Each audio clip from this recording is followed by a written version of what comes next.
I've now officially read 10 books to kick off 2025.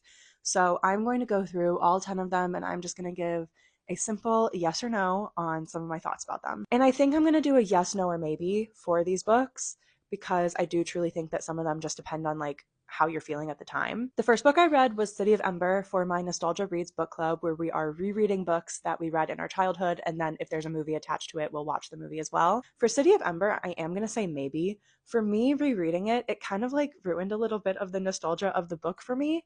Whereas I recently reread the Gallagher Girls series and like that held up. Like I still felt that like warm nostalgia glow from those series. City of Ember, though, I feel like maybe I didn't remember as much as I thought. Anyway, I'm going to go with maybe. This was an absolute yes for me. I think it really kicked off my interest in reading more historical fiction this year, and this takes place during the Black Plague in France. Highly recommend. The next book I read is I Need You to Read This by Jessa Maxwell, and I read that on my Kindle.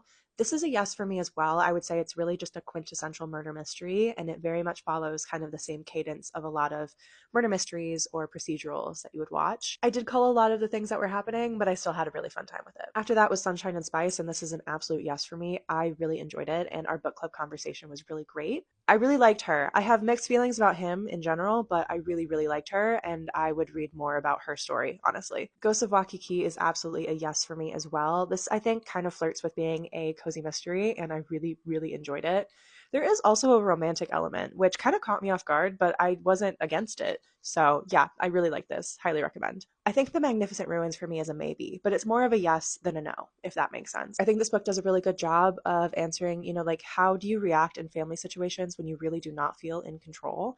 And then also for me, the best part was the ending. There's a perspective shift at the very end, and that one, like, it took me out. I loved it. I don't know how to say yes to Her Night at the Museum more. Like, this is a quadruple yes for me. It altered my brain chemistry. This is the silliest book I will probably read the entire year, and I strongly recommend it. Like, I was having the most hilarious time with it, and yeah, yeah. I think The Teller of Small Fortunes is the first cozy fantasy I've ever read, and I would say maybe, but I would also be leaning a little bit more towards yes. It did make me really intrigued by the genre because I didn't really feel like there were any like real stakes the entire time. Like I enjoyed it. I had a fun time with it, and I do think it was more about the journey. I would have loved if it was a little bit longer, and I could have loved way more backstory on all of the characters. The Lady Rogue is a little bit of a no for me. It's not a full no, but I am happy that I read it. I think for me, the pacing was really off, and I just really didn't like the main character. And I didn't really feel like the payoff at the very end was like worth the, like, I don't know, journey that I had to go through as a reader. But I wouldn't not recommend it. I still kind of enjoyed it. And then last but not least is We Solve Murders, which is a maybe, but I think it's leaning a little bit more towards no. This very much is a British procedural and has a lot of really like dry British humor in it. And while I did enjoy that, I think there was maybe like 5 or 6 too many characters in here for me. And I think the first half, I just spent the entire time being a little confused and having to like make a chart of who all was in the book.